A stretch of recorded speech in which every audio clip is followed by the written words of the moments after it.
안녕하세요. 네, 저희가 이번 시간에 심리검사 한번 살펴보도록 하겠습니다. 핵심 이론 1, 심리검사의 이해입니다.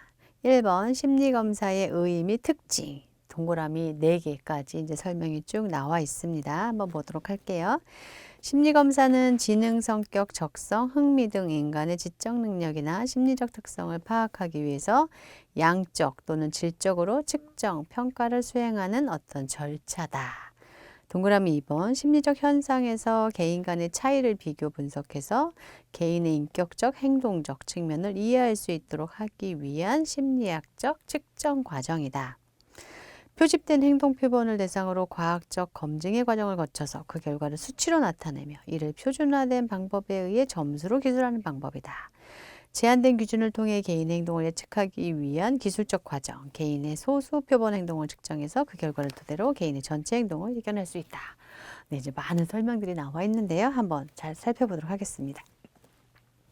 먼저 심리 검사를 알기 위해서 먼저 알아야 되는 것은요. 심리평가라는 유사한 개념이 하나가 있습니다. 요거를 이제 먼저 봐야 되는데요. 심리평가와 심리검사 어떤 관계가 있을까요?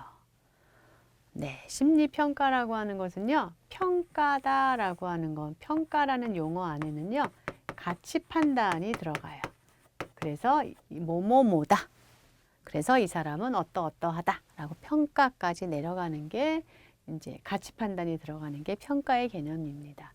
이런 평가를 하기 위해서 이 안에 들어가는 것 중에 하나가 심리 검사예요. 심리 상태에 대해서 검사를 진행해야 돼요. 그런데 이런 평가까지 가려면 이 검사만 가지고 하는 것이 아니라 여기에 면담, 그 어떤 개인에 대한 면담, 그리고 면담만으로도 알 수가 없어서 관찰, 그 개인이 보여줬던 어떤 행동에 대한 관찰, 그리고 여기에 더해서 전문 지식, 어떤 인간에 대한 지식, 발달 심리, 성격 심리, 이상 심리 이런 것들에 대한 어떤 전문 지식, 이 모든 것을 바탕으로 어떠한 사람에 대한 어떤 사람의 심리에 대해서 이러이러하다라고 가치 판단을 하는 것이 심리 평가입니다. 그 중에 지금 이 심리 검사를 보고 있는 겁니다. 요 심리 검사에서 요 심리라고 하는 것은요, 인간의 어떤 특성이죠. 그래서 인간의 어떤 심리적인 특성이에요. 이 안에 들어가는 것들이 뭐가 있어요? 지능, 적성, 성격, 뭐 이런 것들이 여기에 들어가겠죠. 이러한 것들을 양적으로 측정할 수도 있고요. 그렇죠? 그래서 뭐 지능이 몇이다, 지능이 100이다 이러면 양적으로 측정한 거잖아요. 또는 질적으로 측정할 수도 있습니다. 이렇게 하는 것, 그래서 어떠한 측정하는 일련의 과정들, 이런 것들을 심리검사다. 동그라미 1번 이제 그 내용이고요. 동그라미 2번은 심리적 현상에서 개인 간의 차이를 비교 분석해서 이걸 바탕으로 개인 간, 나와 너의 차이를 볼 수 있겠죠? 이런 것들을 진행을 할 수가 있습니다. 3번에 표집된 행동 표본이라는 단어가 나오는데요. 표집된 행동 표본이라고 하는 것은요. 어떠한 A라는 사람의 심리 검사를 실시할 때 이 A라는 사람의 전체의 모든 행동을 다 보지 못하죠. A라는 사람이 어떤 뭐 병원이나 어떤 센터나 검사를 받으러 오잖아요. 검사를 받으러 와서 그 검사 현장에서 보여줬던 표집된 행동만 가지고 그 사람의 심리 상태를 파악하는 거라서, 그래서 표집된 행동 표본이란 단어를 씁니다. 그래서 표집된 행동 표본을 대상으로 과학적인 검증 과정을 거치죠. 그래서 그거를 수치로 나타내는 거죠. 이걸 바탕으로 동그라미 4번에 나와 있는 전체 행동을 예견하는 것까지 나아갈 수 있는 게 심리 검사다라고 이제 볼 수가 있겠습니다. 그래서요, 이걸 바탕으로 보통 이렇게 좀 그림으로 좀 그려보면 심리 검사라는 게 있고요. 이 심리 검사는 무엇을 통해서 드러나냐면요, 측정을 해야 되죠. 심리 상태를 검사를 해서 측정을 하죠. 측정을 하는 것은 이제 수치로 나타내는 거예요. 수치로 나타낼 수 있는 거죠.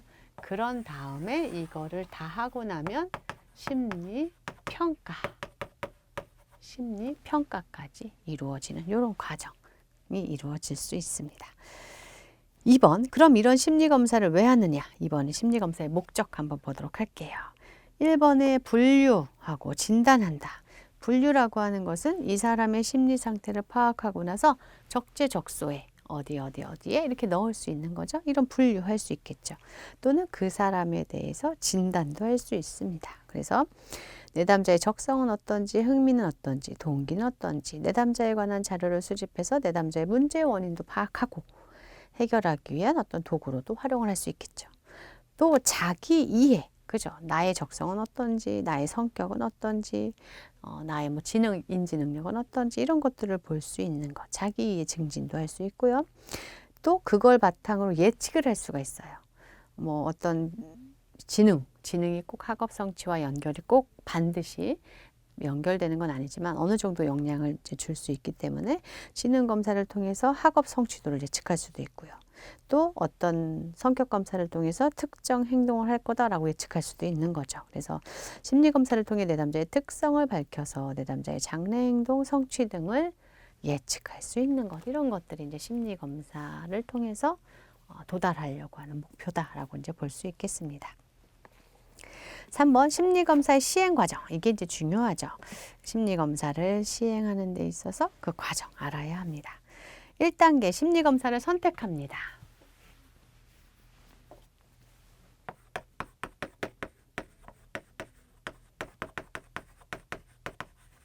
심리검사를 선택하는 것은 우선적으로 검사 실시 상황, 목적을 고려해서 검사의 시행 여부, 시행할지 안 할지도 결정하고, 그리고 가장 적합한 심리검사, 가장 적합한 심리검사를 선택할 때, 심리검사 선택할 때 좋은 심리검사 조건이 있어요. 뭐 신뢰도 타당도도 있어야 되고 객관성, 실용성도 있어야 되고 그런 심리검사를 이제 선택을 하게 됩니다. 그 다음에는 검사 요강에 대한 이해, 검사 실시를 잘 알아야 된다는 거예요. 검사 실시 방법을. 그래서 실시 채점 해석에 있어서의 통일성을 기하기 위해서 검사 개발 당시 작성한 기준에 따라 동일한 검사 조건을 형성해야 된다라는 거고요. 그 다음에 3단계가 동기화. 검사에 대한 동기화가 있어요.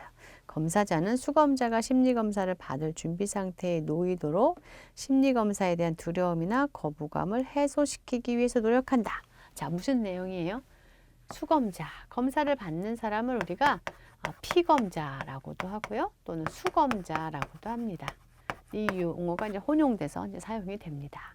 그래서 이 대상에게 검사를 받아야 하는 이유, 그래서 그 검사 받을 준비 상태가 되어 있어야 되죠. 특히나 뭐 어떤 검사나 마찬가지죠. 성격 검사도 그렇고 인지 능력 검사도 그렇고. 그래서 검사에 대해서 동기화를 하게 되고요. 그 다음에 이렇게 하고 나서 검사를 실시하는 겁니다.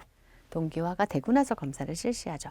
검사를 실시할 때는 검사 요강에 제시된 그 정보에 맞게 실시를 해야 되겠죠. 정확하게. 다 실시하고 나면 이걸 이제 채점을 하게 되죠.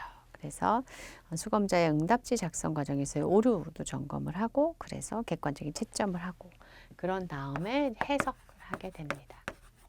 심리검사에 대해서 해석하는 요 단계를 거친다라는 걸 알아두시면 되겠습니다.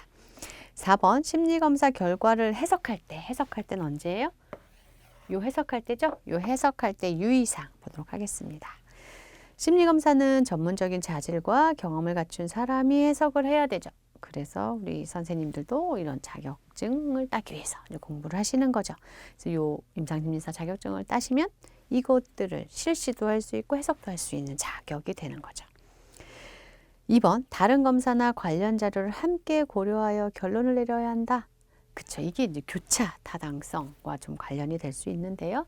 하나의 검사만 보는 것이 아니라 여러 검사 자료들, 그리고 또 심리검사를 해석할 때는 다른 것들과 같이 교차적으로 보면서 결론을 내려야 되고요. 검사 결과가 악용돼서도 안 되겠죠. 자기 충족 예언을 해서는 안 된다. 검사자가 저 사람은 이럴 거야 라고 딱 해놓고 검사 결과를 여기에 맞춰서 이렇게 해석하면 안 된다라는 얘기죠. 5번 내담자에게 명령을 내리거나 낙인, 그죠? 라벨링 하는 거죠. 당신 우리 막 그럴 때 많이 있잖아요. 예를 들어서 뭐 어떤 심리 검사를 했는데 아, 너 이 유형이구나. 너 MBTI 이거야. 너 그거야. 넌 그래서 그 틀로만 그 사람을 자꾸 보려고 하는 거 이런 것들 하면 안 된다. 지양해야 된다라는 거예요. 기준에 따라 해석해야 되겠죠. 이것들이 이제 유의사항이다 보시면 되겠습니다. 5번 심리검사와 관련해서 전문가가 지녀야 할 기본 태도. 1번 심리검사는 검사 실시 채점 해석 과정 등이 철저히 전문적으로 시행되어야 되겠죠. 심리검사를 시행하는 전문가는 수검자 개인이 존엄한 인간임을 알아야 되고요. 3번 심리검사 결과에 대해서 충분히 검토를 했다고 하더라도 결과가 현실이 아닌 단지 하나의 가설이다. 이게 상당히 중요합니다. 가설이에요. 확률인 거예요. 그로 인해 검사 결과의 타당성에 대한 의문이 제기될 수 있는 점을 인정해야 되고요. 심리검사 전문가는 수검자에게 검사 결과와 관련된 유용한 정보를 전문적인 수준에서 제공할 수 있도록 노력해야 되겠죠. 6번 심리검사의 윤리적 고려사항이 있습니다. 이런 측면이 또 중요하죠. 최근에 기출이 많이 되는 유형은 윤리와 관련된 문제들이 많이 나옵니다. 1번에 전문적인 측면, 전문가로서의 자질을 갖추고 있어야 돼요. 그렇죠? 그래서 전문 교육 받아야 되고요. 전문 기술 가지고 있어야 돼요. 그래서 이 심리검사 실시하거나 해석할 때 다 요즘에는 자격증이 필요한 겁니다. 이런 임상심리사 자격증이 필요한 거죠. 2번 도덕적인 측면에서 수검자에 대한 의무와 권리. 검사자는 인간의 권리를 보호해야 할 의무가 있고요. 심리검사와 관련된 수검자의 권리 중에는 검사를 받지 않을 권리, 이게 중요합니다. 수검자 권리가 있어요. 검사 받지 않을 권리 있고요.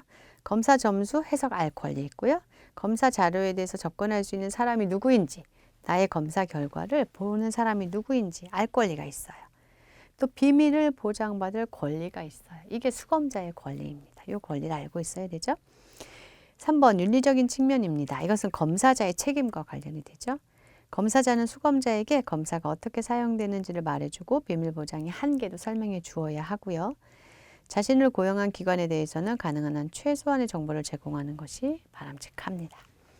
사회적 측면입니다. 검사자는 심리검사가 주는 이익과 개인의 권리, 자유를 위협하는 위험을 알고 있어야 하고요. 이익이 위험을 능가하다, 위험이 최소화된 경우 그럴 때만 용인해야 되는 겁니다. 이런 것들이 심리검사를 실시할 때 고려해야 될 윤리적 사항이다 보시면 되겠습니다.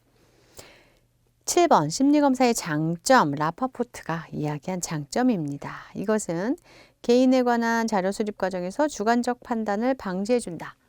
개인에 대해서 어떤 한 개인에 대해서 주관적으로 판단할 수 있는데 결과를 통해서 좀 이게 보완이 될 수 있다는 거죠.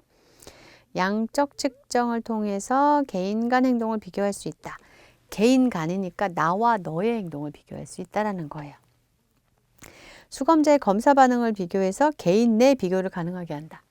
수검자 안에 있는 어떤 건 잘하고 어떤 건 못하고 어떤 거에는 어떤 특징을 보이고 어떤 능력에는 다른 특징을 보이고 이런 내 안에서의 어떤 비교가 가능하다라는 거죠. 이것이 개인 간 비교도 가능하고요. 개인 내 안에서의 나의 특징들, 특성들 간의 비교도 가능한 게 심리검사죠. 4번 일회적이거나 횡단적인 시행을 통해서 개인의 행동을 부분적으로 혹은 전체적으로 평가할 수 있도록 해준다. 단 한 번의 검사로 한번 10회 상담을 통해서 알 수 있는 걸 한 번의 검사로 알 수도 있잖아요. 이런 장점을 가지고 있다라고 제시하고 있습니다. 5번 장기적인 면담이나 행동 관찰을 통해 발견할 수 있는 내용을 1회의 심리검사로 평가할 수 있도록 해준다라는 거죠. 핵심 이론 2입니다. 심리검사의 종류 한번 보도록 하겠습니다. 한번 보면요. 지능검사, 적성검사, 성격검사, 성취도검사, 태도검사 이제 5가지로 이제 교재에 나와 있습니다. 이 5가지를 좀 정리해서 한번 보도록 할게요. 먼저 정리를 하면 지금 이 심리검사의 종류를 나눈 것은 내용에 따라 심리검사 내용에 따라서 이제 분류를 했다라고 볼 수 있는데 내용에 따라 분류할 때 크게 인지적 검사가 있어요. 크게 인지적 검사가 있고요. 그 다음에 정서 검사가 있어요. 인지검사, 정서검사로 볼 수 있죠. 이런 인지검사에 가장 크게 들어가는 게 뭐예요? 1번에 나와 있는 지능검사가 들어갑니다.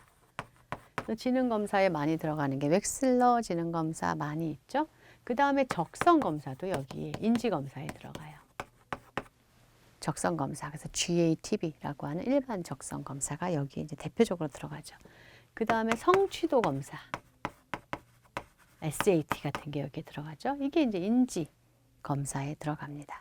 그 다음에 정서 검사에서는요, 대표적인 게 성격 검사가 들어가죠. 그래서 MMPI, MBTI 이런 것들이 성격 검사에 들어가죠. 그 다음에 흥미 검사도 정서 검사에 들어갑니다. 그래서 흥미 검사도 이제 정서 검사. 지금 여기 본 교재에 나와 있지 않는데 흥미 검사도 정서 검사에 들어가고요. 그래서 뭐 직업 선호도 검사 그런 것들이 흥미 검사에 들어가죠. 그 다음에 태도 검사가 있습니다. 그래서 부모 양육 태도 검사 또는 직무 만족도 검사 이런 것들이 태도 검사에 들어가죠. 이렇게 내용에 따라 크게 인지와 정서로 나눌 때 이렇게 분류가 된다라는 걸 알아두시면 좋겠습니다. 그리고 이 인지 검사는 우리가 또 다른 말로 뭐라고 얘기하냐면 극대 수행 검사라고 해요. 극대 수행 검사. 반면에 정서 검사는 습관 수행 검사라고 하죠. 습관 수행 검사. 그래서요, 극대 수행 검사는 어때요? 대부분 정답이 있죠. 정답이 좀 있죠. 정답이 좀 있고. 반면에 정서 검사 여기에는 정답이 없죠. 정답이 없습니다. 그리고 여기에 대해서는 최대한의 어떤 능력을 측정을 하려고 하고, 여기에서 정서 검사에서는 정직한 반응이 좀 중요해요. 그래서 최대한 정직한 응답을 요구하게 되는 특징을 보여줍니다. 이거를 바탕으로 이제 여기 지능 검사부터 한번 보도록 하겠습니다. 지능 검사입니다. 동그라미 1번에 인지적 검사에 해당된다. 비내시몽이 초등교육을 받을 수 없는 정신지체아를 구별하기 위해서 처음 비내시몽이 만든 지능 검사가 있죠. 2번 개인의 지적 능력 수준을 평가하고요. 인지 기능 특성도 파악할 수 있어요. 지적 능력 수준도 평가하고요. 인지 특징도 파악해요. 뭐 집중력이 높은지, 어떤 논리력, 언어력 이런 것들에 대한 어떤 특성도 파악할 수가 있습니다. 교육 연구, 사례 연구, 생활 지도 및 진로 지도 등에 활용을 할 수 있고요. 지능 검사 결과를 토대로 임상적 진단을 체계화, 명료화할 수도 있습니다. 이걸 바탕으로 진단할 수 있다는 거죠. 또 기질적 뇌손상 유무, 뇌손상으로 인한 인지적 손실 정도도 지능 검사로 파악할 수가 있죠. 이거를 바탕으로 또 치료 목표도 설정할 수가 있죠. 그 예 나와 있죠. 스탠포드 비내 지능 검사, 웩슬러 지능 검사, 카우프만 지능 검사 이런 것들 대표적인 것들이 있다라고 보시면 되겠습니다. 두 번째로 적성 검사입니다. 적성 검사는 적성이라고 하는 것에 대한 개념부터 좀 알아두셔야 돼요. 동그라미 1번에 나와 있죠. 적성이라고 하는 것은 일반적인 지식이나 특수한 기술을 습득, 숙달할 수 있는 개인의 잠재력, 이게 적성이다라고 정의할 수 있습니다. 2번에 적성은 학업 성취와 관련된 학업 적성이 있고 직업 활동과 관련된 직업 적성, 그리고 뭐 사무, 기계, 음악 이런 특수 적성으로 세분화된다. 3번 적성 검사는 인지 검사죠. 개인의 특수한 능력 또한 잠재력을 발견하도록 해서 학업이나 취업 등의 진로를 결정하는 데 정보를 제공해주고 미래의 성공 가능성을 예측해 주는 게 적성 검사죠. 적성 검사는 1시간 전후에 비교적 짧은 시간 내에 실시할 수 있으므로 간편하고 경제적이다. 네, 뭐 이런 검사 1시간 내에 실시할 수 있는 것도 있는데 또 그렇지 않은 적성 검사도 사실은 있기는 합니다. 이런 적성 검사는 그런데 그러함에도 좀 짧은 시간 안에 어떤 특징, 그 사람이 가지고 있는 어떤 적성을 파악하고 그걸 바탕으로 미래를 예측할 수 있으니까 경제적일 수 있는 거죠. 이런 적성 검사의 예 한번 보면요. 차이 적성 검사. 이 한글로도 알아두셔야 되고요. 차이 적성 검사 또는 DAT, 이 약어로도 알아두셔야 됩니다. 일반 적성 검사, GATB 이런 것들이 있죠. 3번의 성격 검사입니다. 성격 검사는 성격이라고 하는 것에 대한 정의 먼저 봐야 되죠. 성격은 인간의 사고, 감정, 행동을 특징 짓는 개인의 능력, 흥미, 태도, 기질 등의 복합체. 복합체라는 단어 중요하죠.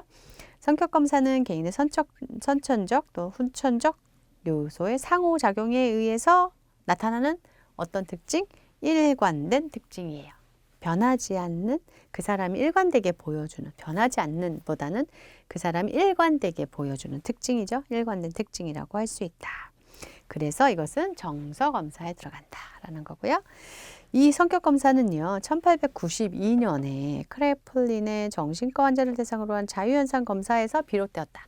요것이 또 중요한 내용이었죠. 요것이 이제 성격검사의 특징에 해당되는 것 중에 옳지 않은 것 골라라, 뭐 옳은 것 골라라 이럴 때 요게 나왔죠. 요 문이 그 보기 중에 나왔었던 거예요. 그래서 이것도 알아두셔야 되는 거죠. 크래플린에 의해서 비롯됐다. 그래서 개인의 정의적 특성에서 인지적 특성에 이르기까지 광범위한 영역을 측정한다.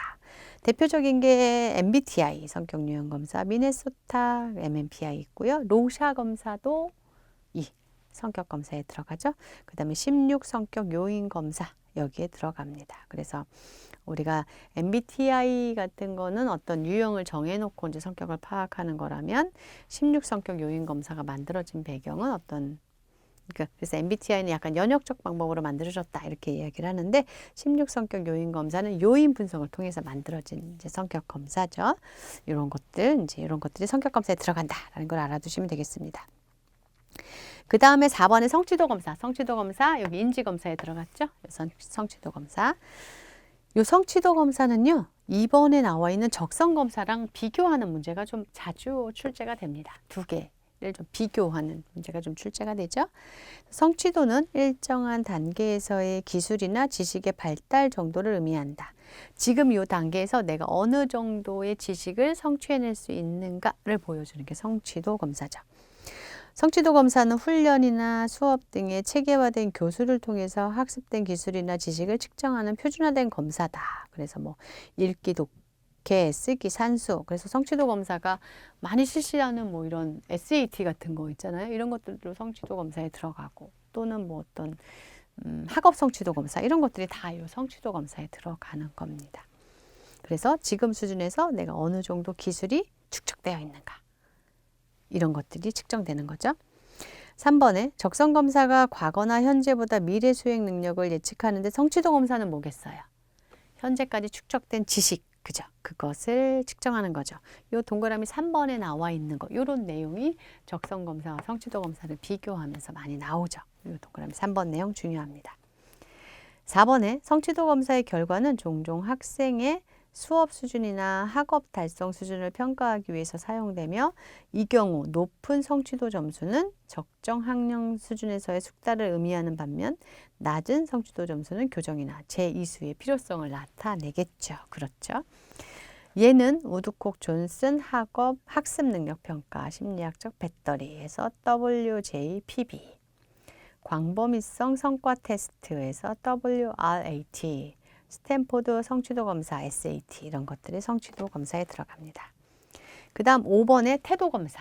태도 검사 여기에 들어가죠. 정서 검사에 들어가는 겁니다. 태도라고 하는 것에 대한 이제 개념이 동그라미 1번에 나와 있습니다. 태도라고 하는 것은요. 쭉쭉쭉쭉쭉 볼 때 뭐예요? 선호도라고 볼 수 있죠. 선호도. 1번 한번 읽어볼게요. 태도는 국가나 인종, 제도, 관습 등 특정한 사회적 주제에 대해서 수검자의 응답으로 나타나는 개인의 선입견, 아이디어 이런 것 등의 어떤 종합적인 총체적인 선호 이것과 관련되는 게 태도다라고 이제 정의를 할 수가 있겠습니다. 2번에 태도 검사는 특정한 종류의 자극에 대한 개인의 정서적 반응이나 가치 판단 등을 나타내는 태도를 측정 대상으로 하고요. 3번 태도 검사의 문항은 질문 내용에 대한 핵심 대상, 방향성, 강도 등 다양하게 표현될 수 있다. 그래서 무엇인지 또 그걸 긍정하는지 부정하는지 중립하고 있는지 강하게 좋아하는지 약한지 요 강도로도 이제 파악을 할 수 있다라는 거예요. 4번 태도 검사의 문항은 동일한 주제인 경우에는 사용된 용어나 문장의 표현에 따라 응답자의 응답의 변화가 나타날 수 있고 어떤 측면에서 찬성의 태도를 다른 측면에서 반대의 태도를 동시에 나타낼 수 있는 것이 태도 검사의 문항이다라는 겁니다.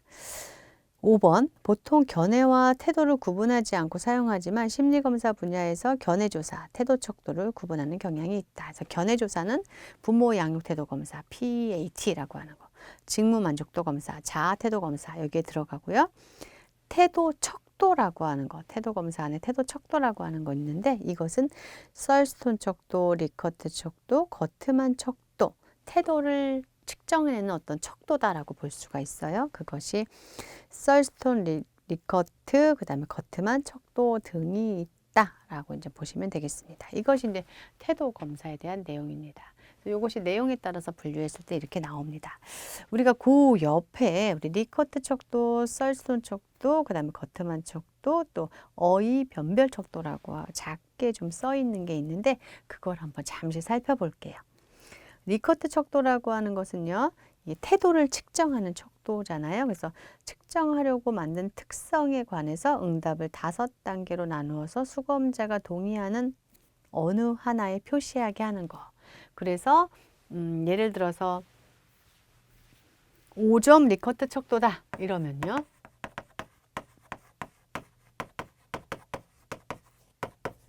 어떤 것에 대해서 예를 들어서 보통 뭐가 있을까요? 나의 어떤 성향을 좀 파악하고 싶은데 A에 대한 어떤 성향을 파악하고 싶은데 그것에 대한 문제가 이렇게 문항이 나와 있어요. 나는 그것에 대해서 어떻게 생각한다? 1번 매우 그렇다. 2번 그렇다. 3번 보통이다. 4번 아니다. 5번 매우 아니다. 전혀 아니다. 전혀 그렇다. 그죠? 전혀 그렇다. 그렇다. 보통이다. 아니다. 전혀 아니다. 뭐 이렇게 이 중에 나는 뭐다. 이렇게 체크하게 하는 거. 이런 것들이 이제 리커트 척도죠. 측정하려고 만든 특성에 관해서 응답을 5단계. 5점으로 하면 5단계 리커트 척도가 되는 거예요. 썰스톤 척도라고 하는 것은 수검자에게 다수의 문항을 제시해서 동의하는 문항들에 모두 표시하게 하고 동의하지 않는 문항에는 표시하지 않도록 하는 것. 이런 것들은 이제 썰스톤 척도에 해당이 됩니다. 거트만 척도는 썰스톤 척도와 비슷하지만 길이가 더 짧고 6개에서 7문항으로 좀 구성이 돼서 이걸 바탕으로 태도를 측정하는 거죠. 어휘 변별 척도는 양극적인 형용사 단어 사이에서 거리를 두고 어느 쪽에 더 가까운지 답변하도록 하는 거. 예를 들어서 어떤 것에 대해서 동의한다. 좋다, 싫다. 형용사니까요. 좋은, 싫은 또는 뭐 깨끗한, 더러운 이럴 때 이 안에 이 단계들이 이렇게 있거든요. 이 중에 어디에 해당되는지 이렇게 해서 이런 걸 체크하도록 하는 게 이제 양극적인 형용사죠. 양극적인 깨끗한, 더러운, 뭐 마른, 젖은 양극적인 어떤 형용사 단어들 사이에서 거리를 두고 어느 쪽에 가까운지 답변하도록 하는 게 어휘 변별 척도다라는 걸 알아두시면 되겠습니다. 네, 이렇게 해서 이번 시간에는 저희가 심리검사의 이해 그리고 심리검사의 종류 내용 한번 살펴보았습니다. 수고하셨습니다.